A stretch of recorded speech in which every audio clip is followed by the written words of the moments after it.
Bapa, terima kasih untuk kasih setiamu yang senantiasa ada di dalam kehidupan kami.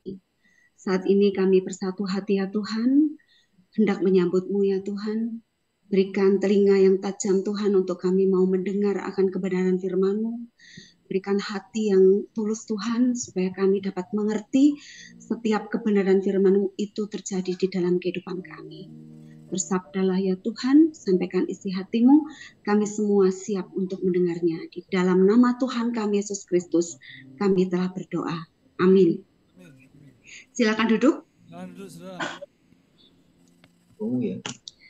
Jelas ya? Suara saya jelas? Ya. Jelas Ibu. Ya, terima kasih. Saya akan menyampaikan sebuah tema. Sebelumnya saya mengucapkan kepada teman-teman yang ada di Lapas Kembang Kuning, selamat tahun baru 2024.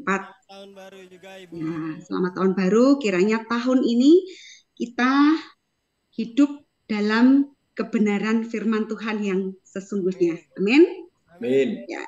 Mari kita, saya akan menyampaikan satu buah tema. Temanya adalah God opens doors. Ya, God opens doors. Tuhan membukakan pintu-pintu bagi kita semua. Amin. Saya akan membaca dari Matius 7 ayat 7. Disimak ya, kita akan membaca Matius 7 ayat 7. Di sana dikatakan, mintalah maka akan diberikan kepadamu, carilah maka kamu akan mendapat, ketoklah maka pintu akan dibukakan bagimu. Bagian akhir saya ulang ya. Ketoklah maka pintu akan dibukakan bagimu. Saudara, kalau tema tadi mengatakan God opens doors, ya. Opens itu membukakan, tidak sekedar membuka. Ketika Tuhan membukakan itu karena apa? Karena ada yang mengetok. Ya, karena ada yang mengetok pintu, maka Tuhan mau membukakan pintu itu. Nah, siapa yang mengetok? Saya berharap kita semua yang ada di sini, yang saat ini mendengarkan firman Tuhan, kita semua yang mengetok pintu itu, supaya Tuhan mau membukakan pintunya bagi kita. Nah, apa yang menjadi latar belakang dari firman Tuhan ini? Tuhan Yesus sebenarnya ingin menunjukkan kepada kita bagaimana doa itu dikabulkan. Jadi ini ada dalam satu frame hal pengabulan doa. Nanti saudara bisa baca sendiri ya di rumah dari Matius 7 ini. Jadi di situ dijelaskan kepada kita bagaimana doa itu dikabulkan. Saudara masih setia berdoa? Amin. Masih setia berdoa enggak? Masih ya. Kita semua harus setia berdoa. Bagaimana doa itu dikabulkan sehingga pintu-pintu yang kita inginkan itu terbuka itu dibukakan oleh Tuhan. Ya. Nah, mari kita kembali kepada realita ya, kepada realita. Banyak hamba Tuhan di tahun 2024 ini menjelaskan atau apa ya, istilahnya memberikan penjelasan kepada kita bahwa tahun ini adalah tahun yang sulit. Tahun ini adalah tahun yang berat. Tahun yang membutuhkan kita untuk berjuang. Sehingga kita menang atas setiap hal yang berat di tahun 2024 ini. Peperangan terjadi. Jadi tahun 2024 banyak hamba Tuhan mengatakan bahwa ini adalah tahun peperangan. Jadi tahun peperangan itu bukan hanya sekedar perang secara perang secara fisik, ya. Kita mungkin melihat saat ini ada perang Palestina dengan Israel atau Ukraina dengan Rusia, atau bahkan sekarang negara-negara adikuasa itu juga sudah mulai mau ada perang-perang gitu ya. Perangnya itu bukan sekedar perang fisik. Oleh sebab itu di dalam Lukas, Efesus ya, Efesus 6 ayat 12, Efesus 6 ayat 12 itu dijelaskan begini.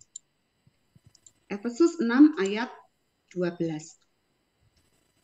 Karena perjuangan kita bukanlah melawan darah dan daging, tetapi melawan pemerintah-pemerintah, melawan penguasa-penguasa, melawan penghulu-penghulu dunia yang gelap ini, melawan roh-roh jahat di dunia. Jadi peperangannya itu bukan hanya darah dan daging, bukan hanya fisik ya, bukan hanya sesuatu yang kelihatan, tetapi melawan penguasa-penguasa, penghulu-penghulu yang ada di angkasa, yaitu roh-roh jahat di udara. Nah, peperangan dengan kuasa-kuasa kegelapan ini yang adalah yang perlu kita waspadai. Ya, peperangan itu disebut dengan peperangan rohani. Jadi bukan hanya peperangan fisik, tetapi peperangan rohani. Peperangan secara roh. Kita berjuang melawan kuasa siapa? Kegelapan. Iblis, roh jahat yang selalu ingin memerangi kita. Karena apa? Iblis ingin kita itu menjadi pengikutnya, menjadi bagiannya. Tetapi apakah kita ini mau menang atas perang itu, kita mau menjadi pemenang, atau kita itu mau gugur di dalam peperangan? Ketika kita gugur dalam peperangan, oleh karena kita mau diintimidasi oleh iblis. Iblis itu selalu ngorek-ngorek telinga kita, ya, hati kita, keinginan mata kita, keinginan apapun yang menyenangkan, keinginan duniawi yang sangat membuat kita itu terpesona. Iblis itu selalu inginnya seperti itu. Iblis selalu ingin supaya kita itu tetap berada di dalam pihaknya. Oleh sebab itu, dia terus ingin memerangi kita secara roh. Ya, akan membuat kehidupan roh kita itu dikuasai oleh iblis, oleh roh jahat. Contoh ya, contoh. Kalau yang tadinya itu sukanya perempuan, ya, suka main perempuan maksudnya. Iblis akan terus sodorkan itu perempuan-perempuan yang membuat dia itu tetap jatuh dengan perempuan.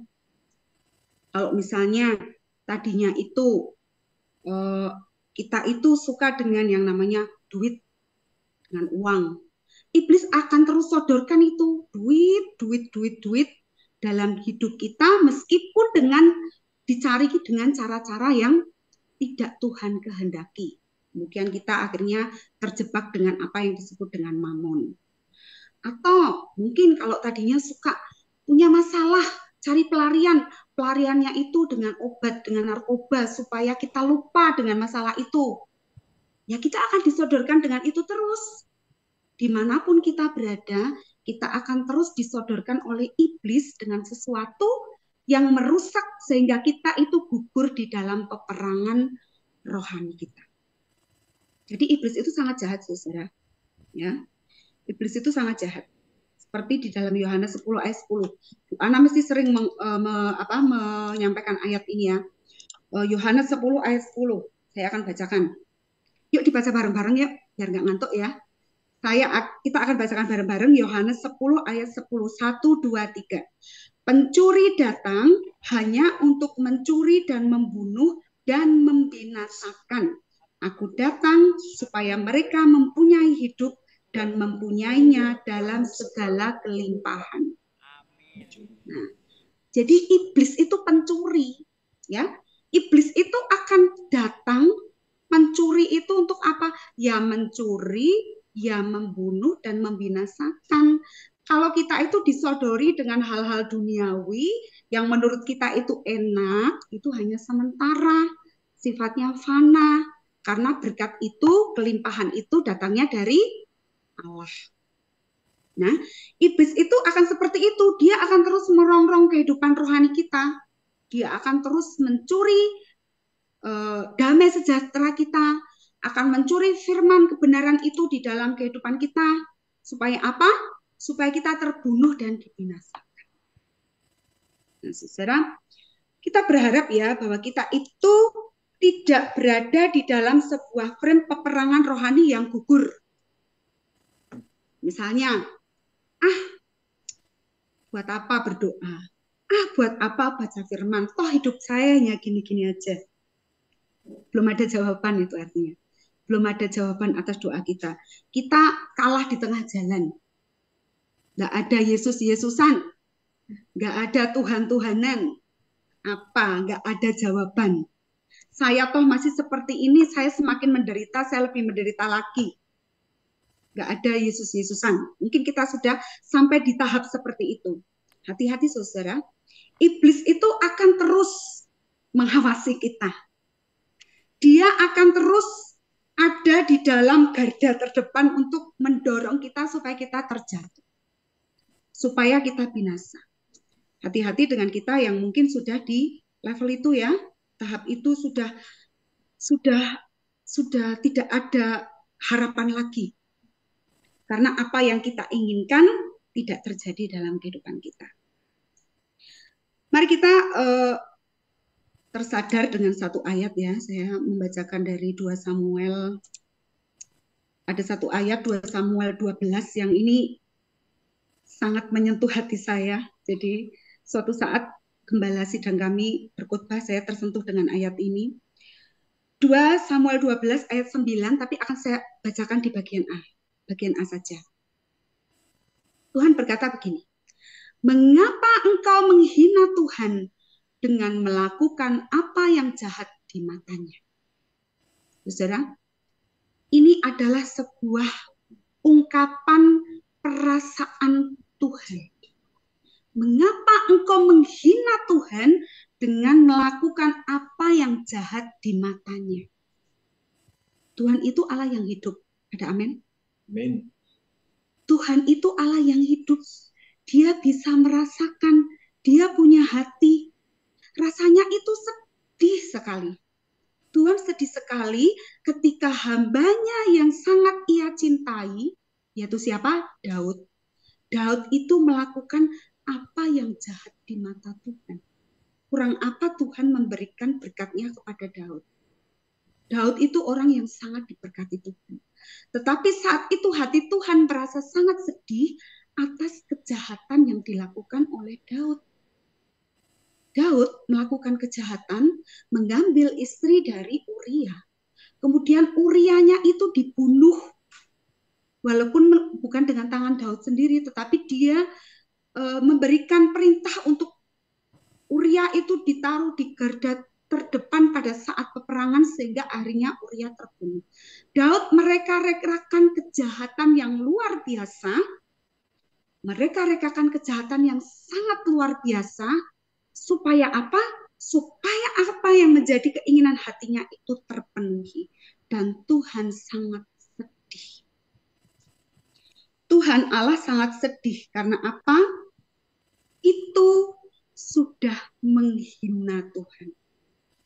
Jadi saudara, kalau kita itu melakukan kejahatan, jadi kejahatan itu nggak ada kejahatan besar, nggak ada kejahatan kecil. Begitu juga dengan dosa. Nggak ada yang namanya dosa itu dosa besar, dosa kecil. Saya melakukan ini kan demi kebaikan orang lain. Tidak ada seperti itu. Ya, kejahatan tetap kejahatan. Dan ketika kejahatan itu kita lakukan, kita kerjakan, Tuhan itu dihina. Tuhan itu dihina kalau kita melakukan kejahatan. Oleh sebab itu, Daud yang Tuhan kasihi ini mendapatkan seperti ditemplak gitu ya. Firman ini, mengapa engkau menghina Tuhan dengan melakukan apa yang jahat di matanya? Nah, saudara, ini sebuah gambaran ya. Realita dalam kehidupan kita bahwa peperangan itu akan terus terjadi. Dan di tahun 2024 ini, peperangan secara rohani ini akan semakin nyata di dalam kehidupan kita. Iblis akan semakin merongrong kita. Ya, Bapak-bapak yang ada di dalam sana, meskipun di dalam ya, hati kita harus dijaga. Karena apa? Peperangan itu terjadi bukan hanya sesuatu yang kelihatan. Saya melakukan kejahatan ini. Tetapi sudah di hati saja, itu ada sebuah kejahatan. Sebuah kejahatan di dalam kehidupan kita. Oleh sebab itu, Tuhan mengingatkan kepada kita supaya kita jangan menghina Tuhan dengan tidak melakukan kejahatan. Nah, berikutnya saya akan membacakan dari 1 Timotius 6 ayat 12 bagian A. Lalu gimana gitu ya? Gimana caranya supaya kita itu menang dengan peperangan? Supaya kita itu tidak gugur, kita tidak dihabisi oleh iblis. Gimana caranya? 1 Timotius 6 ayat 12a saya bacakan, bertandinglah dalam pertandingan iman yang benar dan rebutlah hidup yang kekal. Jadi harus apa? Kita harus bertanding dalam pertandingan iman yang benar. Orang yang percaya kepada Yesus harus punya apa? Iman. Apakah cukup iman?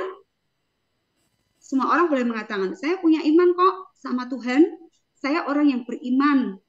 Saya orang Nasrani. Saya orang Kristen. Saya orang Katolik. Saya orang yang beriman. Saya punya Tuhan Yesus. Apakah cukup kita mengatakan saya punya iman? Ternyata tidak. Iman itu adalah iman yang benar. Apa itu iman yang benar? Kita harus selalu diingat-ingatkan ya. Iman yang benar adalah iman yang satu-satunya hanya kepada Tuhan Yesus. Kalau tadi di depan itu saya mengatakan gini, kita ini ada dalam peperangan rohani. Di dalam dunia roh ini, ya, di dalam dunia roh, itu ada namanya peperangan rohani. Perang secara roh. Kita ini terdiri dari tubuh, jiwa, dan roh. Nah, roh kita ini akan terus diperangi oleh roh jahat. Hidup kita akan terus diperangi oleh roh jahat. Oleh sebab itu, kita harus memeranginya, kita harus bertanding dengan roh jahat itu dengan apa? Roh Tuhan. Ya enggak? Harus dengan rohnya Tuhan. Harus dengan rohnya Tuhan. Jadi bukan hanya dengan rohnya kita. Saudara, ketika Yesus itu mati, ya, dia mati, kemudian dia dikuburkan, turun ke alam maut. Siapa yang membangkitkan Yesus? Roh Kudus. Kalau saya berkata gini, Roh Kudus yang membangkitkan Yesus itu sama enggak dengan Roh Kudus yang ada di dalam hidup kita? Sama ya. Roh Kudus yang bisa membangkitkan Yesus dari alam maut itu, dari kematian itu, sama dengan Roh Kudus yang ada di dalam kehidupan kita. Tinggal kita ini mau enggak Roh Kudus itu diaktifkan terus di dalam kehidupan kita. Jangan sampai roh jahat yang ingin memerangi kita terus itu mengalahkan Roh Kudus itu yang ada di dalam hidup kita. Ya, Roh Kudusnya jangan didiamkan aja. Jangan santai-santai. Saya kan Kristen, pasti dianugerahi selamat. Ada yang namanya hyper grace gitu ya. Pokoknya kalau ikut Yesus pasti selamat. Tidak, itu harus diusahakan. Roh Kudus itu harus hidup di dalam kehidupan kita. Oleh sebab itu, kita harus hidup di dalam roh. Bagaimana caranya hidup di dalam roh? Hidup di dalam roh, sudah jelas ya, Galatia 5 ayat 19 sampai 21.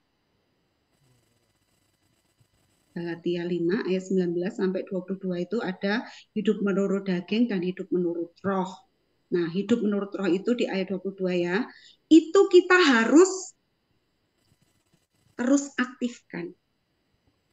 Yang namanya iman yang benar itu sama dengan hidup di dalam roh. Hidup di dalam roh itu jelas. Ada kasih, ada sukacita, ada damai sejahtera, ada kemurahan, ada kelemah lembutan, penguasaan diri. Ya, kita harus hidup di dalam roh. Hidup di dalam roh yaitu sudah ada caranya. Firman Tuhan menjelaskan kepada kita supaya kita tidak diperangi oleh roh jahat, kita harus hidup di dalam roh. Yaitu ada dua hal yang ingin saya tegaskan berkaitan dengan tema kita saat ini. Supaya pintu itu dibukakan ya. supaya pintu itu dibukakan, ada dua hal yang ingin saya tegaskan. Hidup dalam kelemah lembutan dan hidup di dalam penguasaan diri. Hidup dalam kelemah lembutan artinya apa? Kita itu mudah untuk dibentuk. Kita mudah diajari. Kalau diajari firman, kita dengarkan dengan baik. Kemudian kita kunyah firman itu dengan baik. Ya. Jadi supaya kita dapat kunyah, harus apa? Harus makan. Kalau firman itu dimakan, bisa kita kunyah, kemudian jadi nutrisi, dan itu tertancap di dalam kehidupan kita. Ngunyah atau makan artinya membaca firman. Bukan hanya mendengarkan firman, mendengarkan khotbah-khotbah saja. Tidak. Kita harus membaca. Membaca artinya aktif makan. Ya, makan kita kunyah sendiri. Dan kita bisa menikmati apa yang kita kunyah itu sebagai sebuah nutrisi. Kalau hanya mendengar firman, hanya mendengar khotbah saja, itu yang ngunyah itu pengkhotbahnya. Kita dapat kunyahannya. Ya. Itu sebuah gambaran saja menurut saya, supaya kita ngerti gitu ya, bahwa membaca firman itu penting. Kalau kita mau membaca firman, hati kita itu menjadi lemah lembut, mudah dibentuk, mudah diajar, mudah dinasehati, dikasih tahu tidak marah, dikasih tahu tidak bersungut-sungut, dikasih tahu tidak kepahitan, nggak ngomel, ya. Jadi kelemah lembutan di sini maksudnya supaya kita itu benar-benar dengan rela hati, kita mau menerima Tuhan itu dengan hati yang benar-benar mau dibentuk oleh Tuhan. Lalu bagaimana dengan penguasaan diri? Penguasaan diri ini sangat penting ya, saudara. Penguasaan diri ini harus benar-benar menjadi kelengkapan dari kehidupan roh kita. Manusia itu kan mudah ya, disentil sedikit mudah emosi, mudah marah. Karena apa? Kita masih hidup dalam daging. Ya. Jadi kalau kita ini menjadi orang-orang yang mudah untuk menguasai diri kita, ya, Tuhan yang mau datang kepada kita, yang mau membukakan pintu untuk kita itu, ya pasti akan terjadi. Kalau kita itu mudah menguasai diri. Kalau kita itu mau diperangi oleh roh jahat, dia menyodorkan ya sesuatu yang kita inginkan tapi Tuhan tidak suka, kita tidak bisa menguasai diri kita, ya sudah, semuanya akan hilang dengan begitu mudahnya. Jadi oleh sebab itu, supaya kita itu, doa kita itu dikabulkan, supaya pintu dari Tuhan itu dibukakan, kita harus hidup di dalam roh, dalam kelemah lembutan, dan dalam penguasaan diri.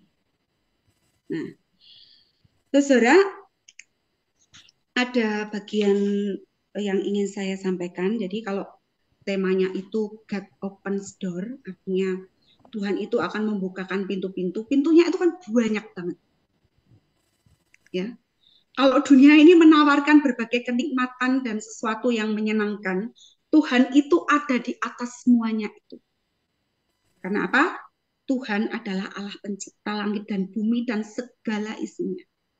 Kalau iblis itu menawarkan sesuatu kepada Tuhan Yesus ketika Tuhan Yesus berpuasa 40 hari 40 malam ya. Iblis menyodorkan ini dunia akan kuberikan kepadamu dan lain sebagainya, roti berubah menjadi batu berubah menjadi roti dan sebagainya. Tapi Allah kita adalah Allah yang melebihi dari itu semua. Ketika Tuhan membukakan pintu kepada kita, ada banyak pintu yang nanti akan terbuka manakala kita mau hidup di dalam iman yang benar. Kita mau hidup di dalam rohnya Tuhan.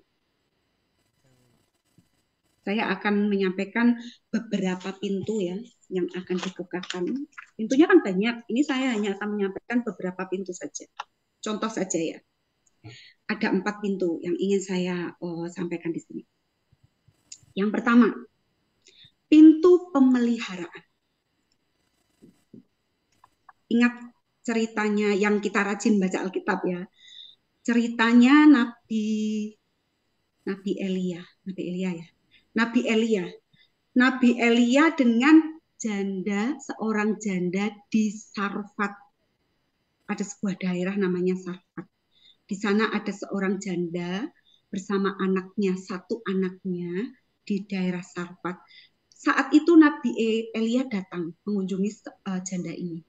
Kemudian Elia dengan kalimat sehari-hari ya saya sampaikan, Elia tuh ingin singgah di rumahnya, ingin istirahat sebentar, mau minta minum, mau minta makan. Nah, si janda ini mengatakan gini, Tuan, yang ada di rumahku ini tinggal sedikit minyak dan sedikit tepung.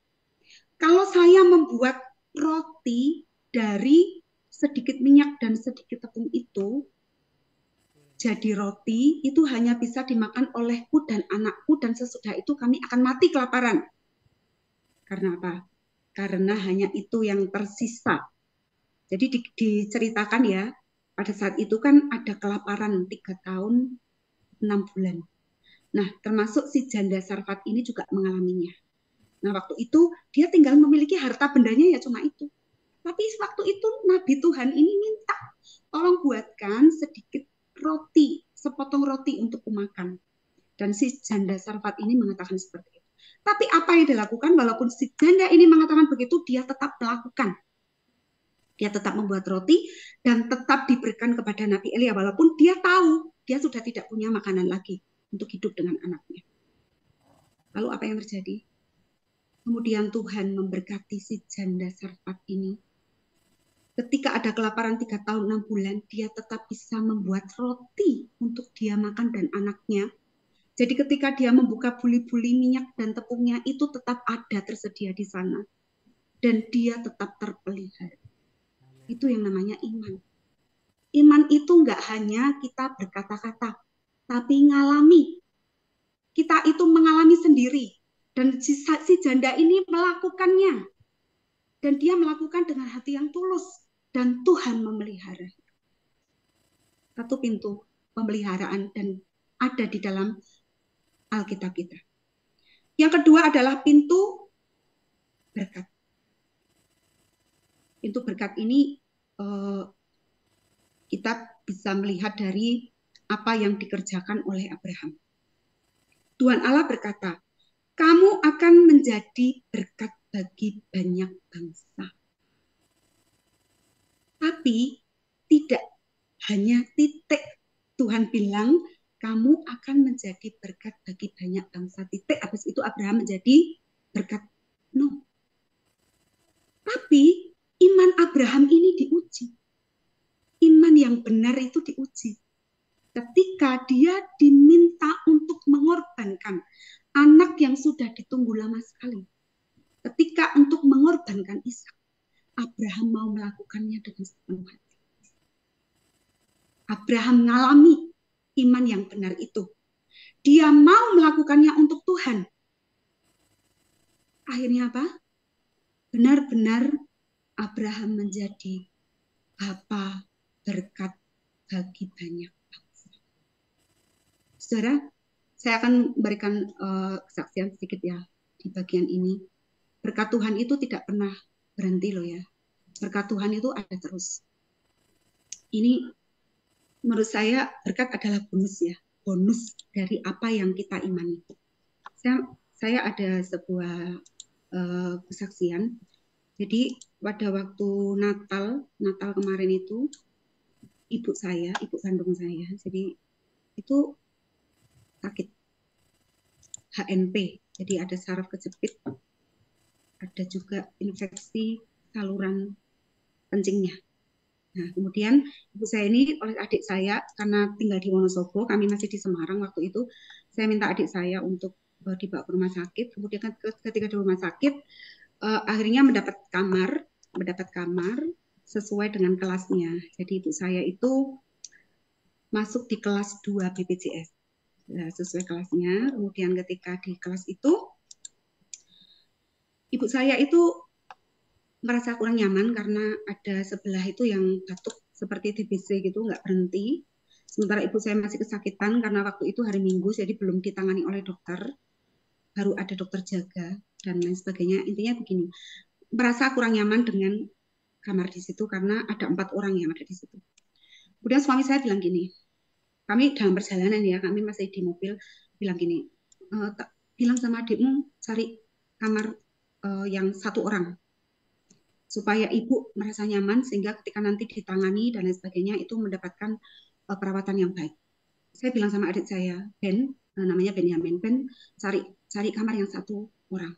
Terus dia bilang gini, Mbak, tapi ini VIP kok Mbak, nanti naiknya banyak, naik 2 kelas di atasnya. Sudah, enggak apa-apa. Suami saya bilang, enggak apa-apa, ambil aja, enggak apa-apa. Yang penting bisa nyaman gitu. Akhirnya adik saya dapat kamarnya, kemudian ibu saya bisa dipindah, dan ketika dipindah ibu saya bisa makan. Karena sebelum itu sejak malam itu nggak mau makan karena ada yang batuk-batuk terus dan tidak nyaman. Ketika itu sudah berlangsung, Tuhan memberkati, akhirnya ibu saya itu bisa mendapatkan perawatan yang baik dan bisa pulang tidak dalam waktu yang lama, jadi cuma 2 malam di rumah sakit pulang. Lalu saya mengurus itu administrasi dengan saudara kembar saya. Jadi saya mengurus untuk kepulangannya. Ketika mengurus, petugasnya bilang gini, Bu, ini kan ibu di kamar, tadinya di kamar ini, kemudian pindah ke kamar ini jumlahnya sekian, dan tidak dibebani apapun untuk keluarga pasien. Jadi 0 rupiah. Jadi saya kaget kan, benar ini Mbak, 0 rupiah? Iya Bu, karena yang ditanggung itu masih di bawah jumlah dari standar dari BPJS. Nah, saudara, dari bagian ini ya, saya belajar gini. Tuhan itu tahu harus melakukan apa untuk umatnya. Ketika suami saya itu menyampaikan, wes rapopo gitu kan, wes apa, naik aja. Dia dengan tulus mengatakan itu, Tuhan itu memberkati dengan tagihan yang 0 rupiah. Meskipun sebenarnya kamar itu mahal gitu ya, karena VIP. Satu lagi contoh, ini contoh sederhana aja. Contoh sederhana ya. Saya itu mau ke Wonosobo ya. Nah, kemarin ini baru kemarin terjadi.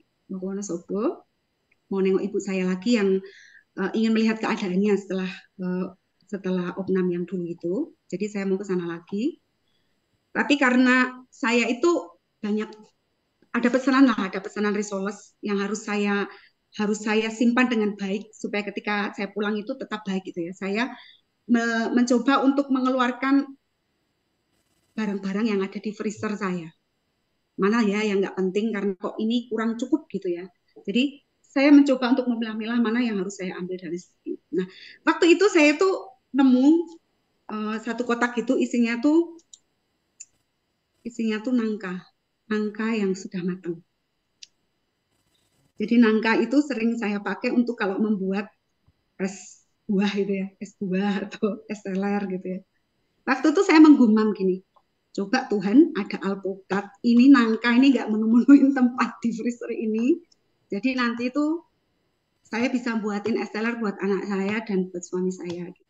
Saya tuh menggumam seperti itu. Nah, waktu ke Wonosobo, waktu kami mau pulang, ada tante saya itu lari-lari, jadi ternyata belum pulang, tadi saya itu buru-buru pengen kesini mau ngasih kamu katanya gitu. Ternyata tuh tante saya tuh ngasih alpukat, 1 plastik besar gitu ya. Lalu saya gini, Tuhan, saya tuh kan waktu itu cuma gumam gitu ya. Cuma ngomong, Tuhan coba ada alpukat. Ini nangka ini nggak akan menemukan freezerku lagi karena tempatnya besar gitu ya. Nah, saudara, dari satu hal ini, saya itu belajar gini. Kalau kita itu menjaga iman kita dengan benar, ketika kita menjaga hubungan kita itu dengan Tuhan, kita berhubungan dengan Tuhan tuh nggak hanya duduk di dalam kamar berdoa gitu, tapi dalam apapun yang sehari-hari kita lakukan. Saya sering sekali ya menggumam gitu ya. Jadi di dapur saya gumam, Tuhan gini-gini. Jadi Tuhan itu merasa diajak ngomong gitu loh. Ngerti nggak? Jadi berdoa itu membangun hubungan dengan Tuhan itu ya dalam hal apapun. Jadi nggak cuma ketika kita di kamar sunyi sepi kita berdoa, itu nggak cuma itu. Tapi dalam keseharian kita apapun yang kita lakukan, Tuhan tuh diajak ngobrol gitu. Itu doa namanya. Nah, bagaimana Tuhan mengabulkan doa itu ya dengan kita terus ngajak ngobrol, tapi kemudian kita tuh ya hidupnya benar gitu. Kita tuh menjaga hubungan dengan Tuhan. Ya, ada pintu berkat. Kemudian yang ketiga ada pintu pelipat gandaan. Saudara, siapa yang nggak mau dilipat gandakan gitu ya berkatnya. Berkat itu nggak hanya melulu materi ya saudara. Berkat itu bisa berkat rohani, berkat itu bisa berkat yang lain. Kalau sesuatu yang materi itu kita nikmati, itu bonus yang luar biasa yang Tuhan kasih pada kita. Nah, berkat pelipat gandaan itu, pintu pelipat gandaan itu bisa dibuka seperti contohnya Yakub. Tahu Yakub ya? Yakub itu mendapatkan berkat pelipat gandaan yang luar biasa. Bahkan konon katanya ada yang pernah menghitung kekayaan Yakub waktu itu tuh kalau dirupiahkan tuh 100 miliar. Bayangin uang 100 miliar banyak ya. 1 miliar aja nggak pernah lihat gitu ya. Tapi 100 miliar itu konon pernah ada yang menghitung seperti itu secara matematika. Nah, Yakub ini mengalami pintu pelipat gandaan. Pada saat apa? Dia waktu keluar dari rumah ayahnya, dia kan diminta ayahnya untuk mencari istri ya. Kemudian dia mendapatkan istri dari pamannya yang namanya Laban. Nah, pada saat dengan Laban, Yakub itu kan nggak cuma berpangku tangan, dia diserai tugas untuk mengelola binatang piaraannya Laban. Dalam hidupnya, Yakub itu mendapatkan tipuan-tipuan dari pamannya. Dia ditipu. Tadinya mau minta Rahel, ternyata dikasih Lea. Kan? Kemudian ketika kambing dombanya itu dipelihara oleh Yakub, ternyata kalau orang Jawa mengatakan digadai atau digadai.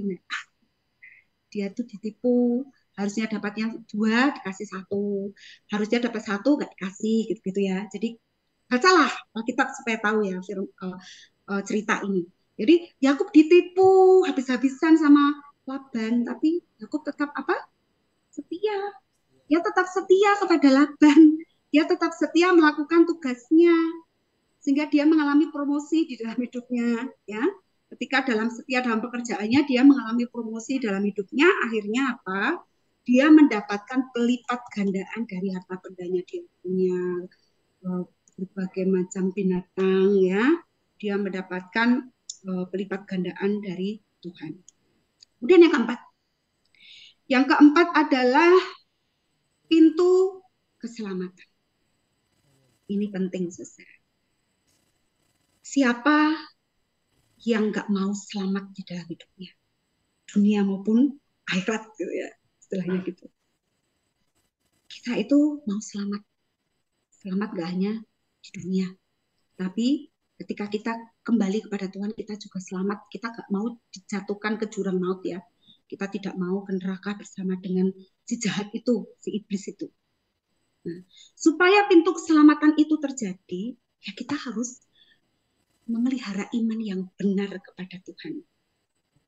Tokoh Alkitab yang menjadi suri tauladan yang baik bagi kita adalah Daniel. Siapa yang nggak tahu Daniel? Daniel itu orang yang sangat tekun berdoa. Ya, dia sangat tekun berdoa. Walaupun mendapatkan banyak hambatan, mau dibinasakan ya, dia dimasukkan ke dalam gua singa. Daniel dan teman-temannya ya, temannya yang lain sudah dimasukkan ke dalam perapian yang membara, tetapi mereka tetap selamat. Pintu keselamatan itu akan terjadi manakala kita menjaga iman yang benar kepada Tuhan kita. Nah, saudara, itu baru 4 contoh pintu yang akan dibukakan oleh Tuhan ketika kita itu hidup menjaga iman yang benar kepada Tuhan. Kuncinya 1. Ketika pintu mau dibuka Tuhan, ketika doa kita mau dikabulkan Tuhan, kuncinya 1. Jaga iman yang benar sama dengan kita hidup di dalam roh. Galatia 5. Dibaca lagi nanti di tempat masing-masing. Galatia 5. Iman yang benar sama dengan hidup di dalam roh, sama dengan ngalami, dipraktekkan, tidak hanya dibaca, tidak hanya dikunyah, tidak hanya dinikmati, tapi dikerjakan dengan benar. Oleh sebab itu, Ibrani 11 ayat 6, ini ayatnya Bu Ana, ayat emasnya Bu Ana. Dan nanti ada istilahnya ya, istilah singkatnya supaya kita itu bisa mengingat terus ayat ini. Saya bacakan. Tetapi tanpa iman tidak mungkin orang berkenan kepada Allah. Sebab barang siapa berpaling kepada Allah, ia harus percaya bahwa Allah ada dan bahwa Allah memberi upah kepada orang yang sungguh-sungguh mencari Dia. Ada iman, ada upah. Kalau tidak ada iman, Tuhan tidak berkenan. Ingat ya, Bu Ana selalu menyampaikan itu ya. Ada iman, ada upah. Kalau tidak ada iman, ya Tuhan tidak berkenan. Gimana rasanya kalau Tuhan tidak berkenan? Tuhan memalingkan mukanya kepada dari kita. Tuhan tidak mau tahu lagi, terserah kamu mau apa gitu. Rasanya gimana? Pasti sedih. Kalau tidak ada Tuhan, kita tidak akan mendapatkan apa-apa. Ya saudara, God opens doors.